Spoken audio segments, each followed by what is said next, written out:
So before I start the analysis मैं आपको ये बताना चाहूँगी कि ये जो वीडियो है ये कंपाइलेशन है 2 दिन के वीडियोस का। बेसिकली मेरे घर में अभी कंस्ट्रक्शन वर्क चल रहा है, so that is why videos थोड़ा डिले हो रही है। एंड येस्टरडे तो there was so many noises, तो मैं रिकॉर्ड ही नहीं कर पाई। उसके अलावा काफ़ी बिजनेस भी थी। सो आज मैं आई हूँ 2 दिन के कंपाइलेशन वीडियो के साथ। So let's start with the analysis. आज का सबसे पहला टॉपिक है centres governance guidelines for AI call for trust and safety. So advocating a hands-off approach to the regulation of artificial intelligence, the Ministry of Electronics and Information Technology on Wednesday released the India AI governance guidelines. तो AI governance की guidelines को issue कर दिया गया है. So basically जो document है, this is significantly a changed revision of a framework put out for consultation in January. So the report was drafted by a panel formed in July and headed by Balraman Ravindran. Now this is important कि ये जो panel form हुआ था इसके जो head हैं Balaraman Ravindran, the head of department of data science and artificial intelligence at the Indian Institute of Technology, that is IIT के जो साइंस एंड आर्टिफिशियल इंटेलिजेंस के डिपार्टमेंट के हेड हैं ये, और साथ ही साथ पैनल के हेड भी हैं जो कि मद्रास में है. The broader group that worked on the previous framework was headed by principal scientific adviser Ajay के Sood. Now this also you need to remember, क्योंकि कॉम्पिटिशन्स में 1-लाइनर क्वेश्चन स्पेसिफिकली जो स्टेट स्पेसिफिक कॉम्पिटिशन्स होते हैं उनमें ये सब चीज़ें पूछ ली जाती हैं. ये जो पैनल था ये बलरामन रविंद्रन ने हेड किया था, और जो ब्रॉडर ग्रुप था जिसने प्रीवियसली फ्रेमवर्क फ्रेम किया था that was headed by principal scientific adviser Ajay के Sood. So the guidelines will be a cornerstone in developing AI for India and can be a role model for AI governance globally. The report emphasizes 7 principles for AI. कौन से 7 principal है? सबसे पहला trust, people centricity, ये दूसरा principal है. Responsible innovation, equity, accountability, understandability of LLMs, and safety, resilience and sustainability. So ये 7 principles हैं AI के लिए. Mr. Ravindran stressed that the governance guidelines seek to signal India's largely hands-off approach to AI. So these are very important for controlling AI. आगे चलते हैं next topic पे.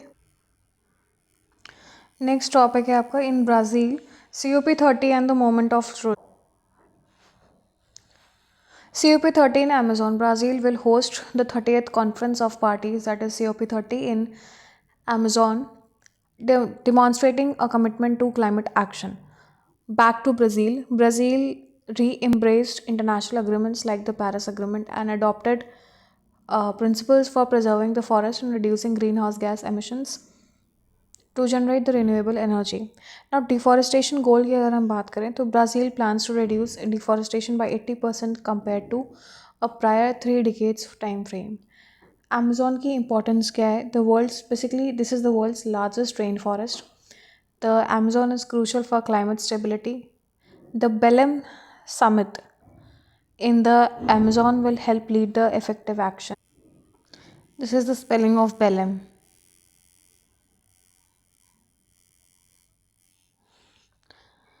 Need for action. The article stresses the need for global governance and a move away from the current system that prioritizes short-term economic returns. Economic measures की अगर बात की जाए, Brazil believes that addressing climate change will require innovation mechanism and a fair and just energy transitions. So it calls for a $3 billion investment in the WWF Worldwide Fund and expects a similar amount from other countries. The country is committed to reducing GHG emissions and increasing the share of renewables in its energy matrix. Global responsibility की भी बात की है, where the text highlights the climate change that requires a global shift, noting that developed nations must fulfill their obligations to climate finance. Next topic है आपका the malleable code of conduct. Basically जो article है discuss करता है about the model code of conduct. जो कि guidelines है agreed upon by the political parties to govern their behaviour during the elections. ये हम सब जानते हैं, इसे हिंदी में आचार संहिता भी कहा जाता है। So while liking statutory banking, the MCC is enforced by the Election Commission of India based on the consensus. The core issue is the malleability of MCC, often seen in the context of cash politics and political maneuvers that bend its spirit. Recent examples include a massive increase in the welfare grants and the transfer of key officials. Both actions taken shortly before the announcement of the election schedules, thus avoiding the MCC's full rigor. These actions are viewed as attempts to influence voters or hinder the ECI's enforcement. The author criticizes this trend, noting that delaying the announcement of polls until major government decisions are finalized has become a shame and established the practice. The MCC's effectiveness is diminished when parties exploit the brief window between policy implementation and the court official imposition, raising the questions about integrity of electoral process and the ECA's authority. Next आपका topic है challenges facing the upcoming income survey. तो basically they are talking about कि अभी 2026 में there would be an upcoming household income survey. This faces significant challenge of accurately capturing the income of Indian household, which is a difficult task due to recent socio-economic changes. Now, key challenges which are highlighted are, सबसे पहले invasive nature. Income questions are often considered sensitive or invasive, leading to non-responsiveness or inaccurate replies from the household. Inaccurate का मतलब है usually लोग अपनी income को लेकर usually कम ही बताते हैं कि because they want to hide their income from the taxes and all everything. तो शिफ्टिंग लेबर लैंडस्केप एक चैलेंज है. Policy makers need detailed insights into new income resources, particularly the periodic labour force survey PLFs data के बारे में आप पढ़ लीजिएगा एक बार इसके ब्रीफ में कि PLF डेटा क्या होता है. PLFS diverse income streams. The traditional survey design struggles to capture the complexity of the modern income, which involves detailed information on social groups, religion and economic activities, data on assets including the physical like the real estate and agricultural assets, income from sources like rents, interest, dividends and profits, self-employed earnings are hard to capture accurately due to the fluctuating daily activities and seasonal sales. So, if we talk about the need for detail, the survey must gather comprehensive data, including the value of crops sold, fertilizer purchases, and the employment records. If we talk about the testing method, ये article जो है suggest करता है that the pilot studies using diverse method like reconciling the income with expenses and asset accumulation are crucial for designing a more effective questionnaire and ensuring a reliable outcome. Next topic आपका इसी page पे, what constitutes as contempt of court in India. Now this is a very important question because the contempt of court is not defined कि क्या क्या उसके जो criteria है, किस क्राइटेरिया के अंडर कोई भी जज कंटेम्प्ट लगा सकता है. तो ये चीज़ें डिफाइन नहीं है. Yes, the thing is mentioned in the constitution, but what constitutes it ये जानना ज़रूरी है. So let's read this article. So, if we talk about the constitutional and legal basis, constitutional provisions which are a source of power, तो उसमें article 129 में ये declare किया जाता है कि the supreme court which is a court of record with all powers of such a court including the power to punish for contempt of itself. तो यहाँ पर कंटेम्प्ट की बात की गई है. आर्टिकल 215 में कहा जाता है this confers the same power on the high courts, and article 19 clause 2 में includes contempt of court as one of the reasonable restrictions on the fundamental rights of freedom of speech and expression. तो basically freedom of speech and expression article 19 clause 1 sub clause A में दिया गया है. Now if you talk about the statutory basis, तो definition and procedure की अगर बात की जाए तो कंटेम्प्ट ऑफ कोर्ट्स एक्ट है 1971 में जो कि डिफाइन करता है. So as I told you कि स्टैट्यूटरी बेसिस पे बताया गया है, डिफाइन किया गया है कि क्या contempt, which types of contempt are there. So lays down the procedure and specifies the punishment. It was enacted based on the recommendation of H.N. Sanyal committee. अब दो टाइप के आपके कंटेम्प्ट होते हैं, एक होता है सिविल कंटेम्प्ट, एक होता है क्रिमिनल कंटेम्प्ट. सो डेफिनेशन की अगर बात करें तो सेक्शन 2 क्लॉज बी में आ जाता है ये आपके स्टैट्यूटरी जो आपका एक्ट है कंटेम्प्ट ऑफ कोर्ट्स एक्ट 1971, उसके सेक्शन 2 क्लॉज बी में आ जाता है.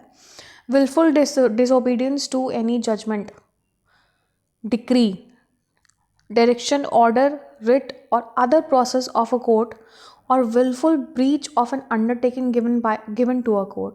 Now this is a civil contempt.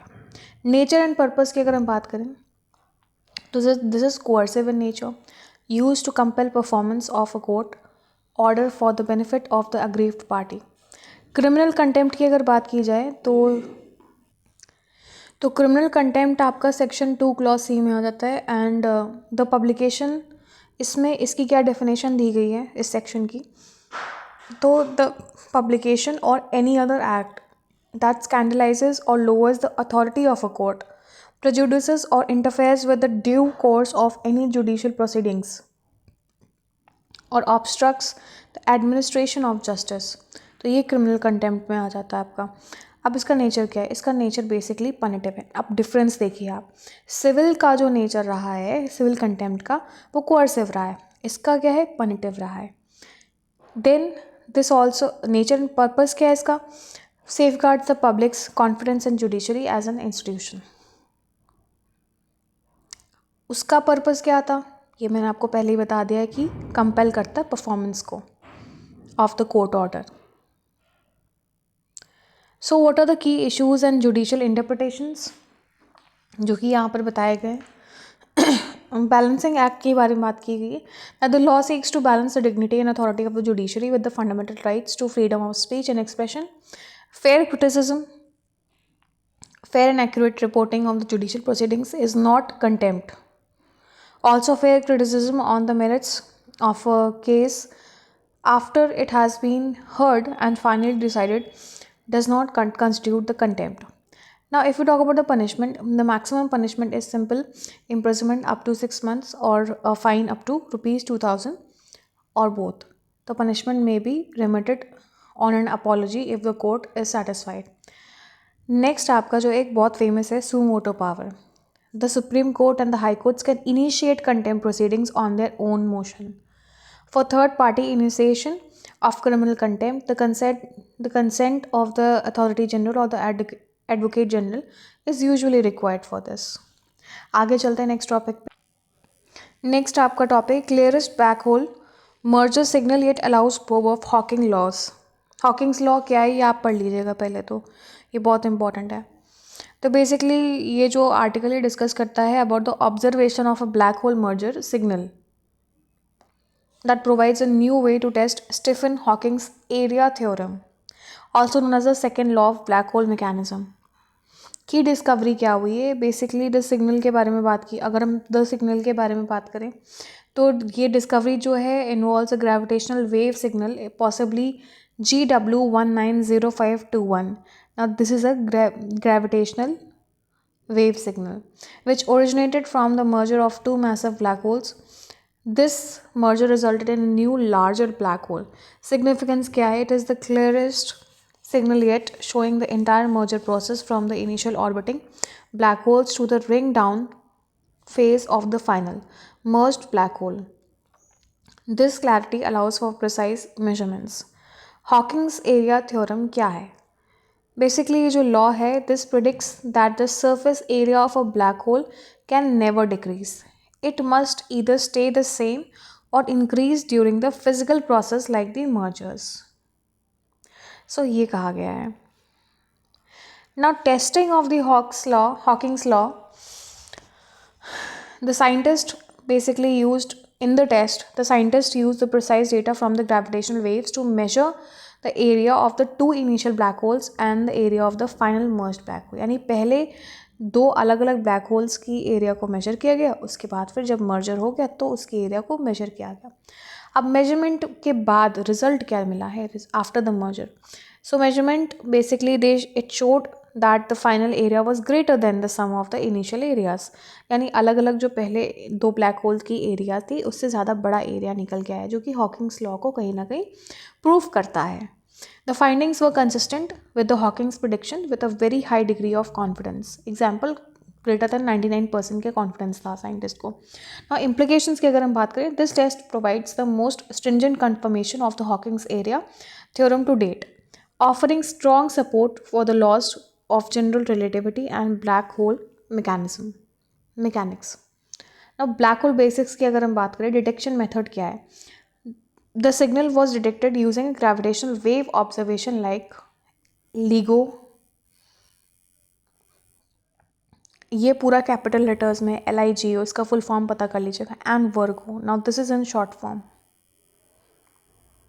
इन दो चीज़ों का यूज़ किया गया था। ये ग्रेविटेशनल वेव ऑब्जर्वेटरीज हैं, इन दोनों का यूज़ किया गया था ग्रेविटेशनल वेव्स को ऑब्जर्व करने के लिए। ग्रेविटेशनल वेव्स के बारे में अगर हम बात करें तो these are the ripples in the fabric of space time produced by massive accelerating objects like merging of the black holes. What are the importance of it?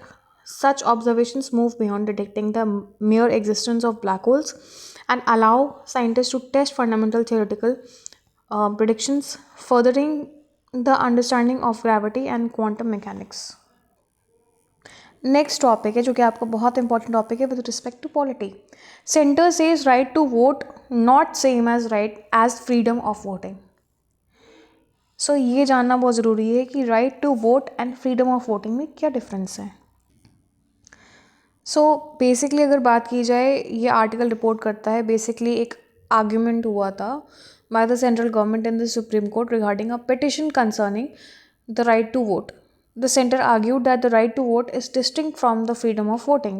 Right to vote basically एक statutory, अगर हम difference की बात करें तो right to vote एक statutory right है conferred by section 62 of the Representation of People Act 1951. It is the ability to cast a ballot in an election for a candidate to be elected to an assembly or Lok Sabha. Now, freedom of voting, this is considered a species of right of freedom of speech and expression.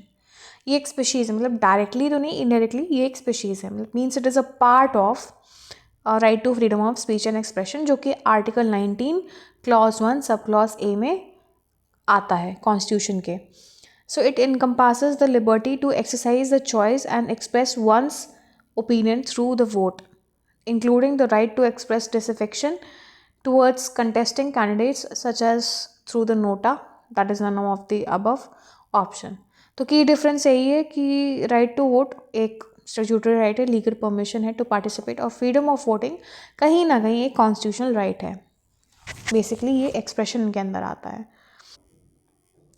Next topic है आपका redraw welfare architecture place a UBI in the centre. So basically ये जो editorial है argue करता है for adopting a universal basic income. Now you need to find about universal basic income.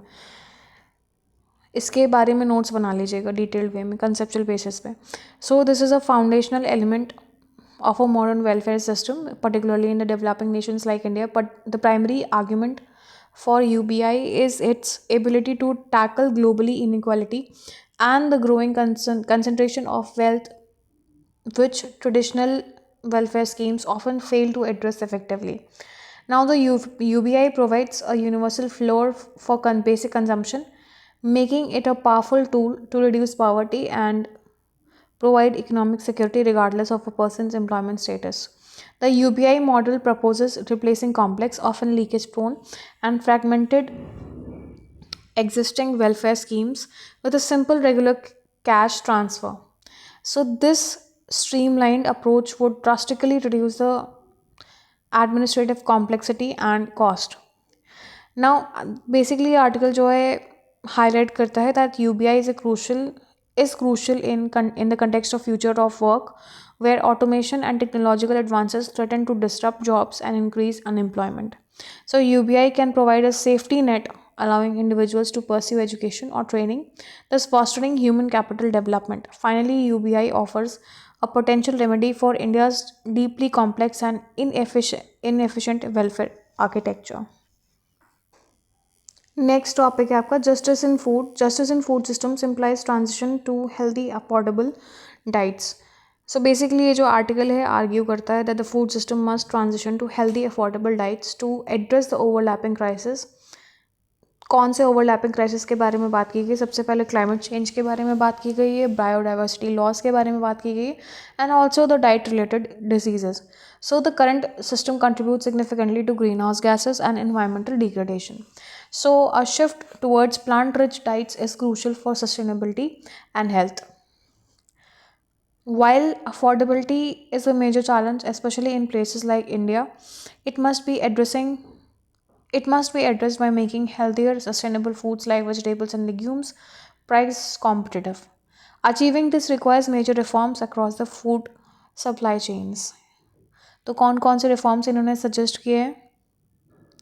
Reforming agricultural subsidies to favour sustainable and nutritious food. दूसरा इन्होंने बोला है that adjusting prices and taxation to reflect the true environmental cost of unhealthy and emission intensive food, and strengthening incentives and corporate responsibility to guarantee ecological and social safeguards. Next topic है आपका why the nomination process needs reform. अब basically यहाँ पर reformation की बात की गई in the nomination process for elections in India, which is overly complex, and requires fundamental reform despite its critical importance in ensuring candidates meet the necessary qualifications. So current system क्या है? That is plagued with procedural and technical hurdles that can be exploited for manipulation. की challenges और issues के बारे में क्या बताया गया है? Procedural traps. The process involves numerous sections of Representation of People Act 1951. मैंने ये पहले भी बोला है, RPA that is representation of people act 1951, इसके बारे में बहुत अच्छे से पढ़ लीजिएगा. इसमें सेक्शन 33 एंड 36 के बारे में बात की गई है, एंड वेरियस अदर रूल्स जो कि इस सिस्टम को कॉम्प्लेक्स करते हैं, like a web of requirements regarding the affidavits, declarations etcetera and the technical paper work. दूसरा, टेक्निकल एरर्स भी बहुत एमिट होते हैं. Nomination papers are often rejected due to minor or technical errors, जैसे कि mismatched signatures, missing documents, which offers opportunities for political rivals to challenge the candidatures unnecessary. See, ये जो चैलेंजेस बताए गए हैं ऑन माई बिहाफ, इनके लिए कुछ नहीं किया जा सकता है, बिकॉज अगर आपके एरर्स हैं, माइनर टेक्निकल इश्यूज़ हैं, तो आप कैसे वो डॉक्यूमेंट्स एक्सेप्ट कर सकते हो if you are an ADM और SDM of some area. Lack of transparency. There is currently no clear universal checklist for the candidates, and no mandatory period for rectifying errors, reducing the transparency. Substantial character versus technicality. The Supreme Court has ruled that rejection must be based on defects of a substantial character, not minor technical flaws. However, the system still prioritizes technical compliance. So, need for a digital solution. The author suggests that a digital system like a dedicated online portal with a pre-filling mechanism to check for deficiencies before the official deadline should be enabled. So this would reduce the arbitrary rejections, enhance transparency, and uphold the democracy. Now this is the last topic of the day: Trump's nuclear test threat risk upending the global test ban regime. So basically जो article है, this discusses the threat by President Donald Trump to resume the nuclear weapons testing, which risks undermining the global nuclear test ban regime. The US test threat and global context. Trump's stand. Mr. Trump reportedly told his team he might resume the US nuclear test on reciprocal basis, particularly if other nations like China and Russia are testing.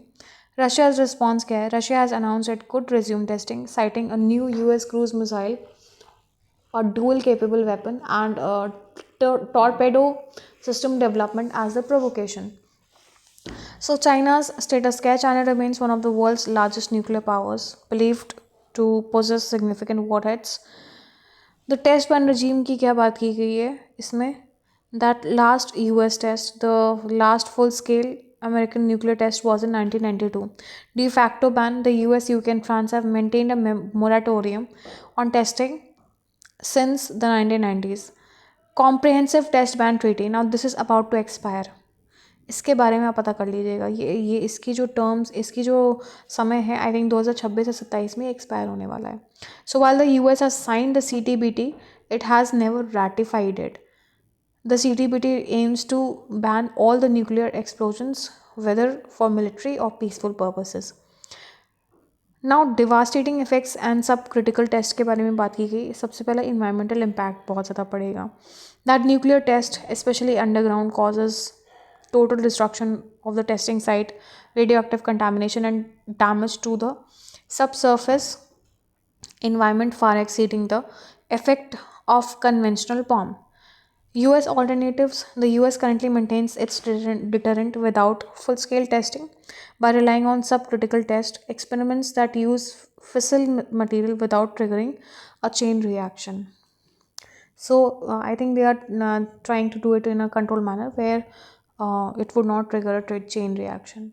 So, that's all for the day. Here I end my analysis. Thank you and have a nice day. I request you to like, subscribe, and share my channel.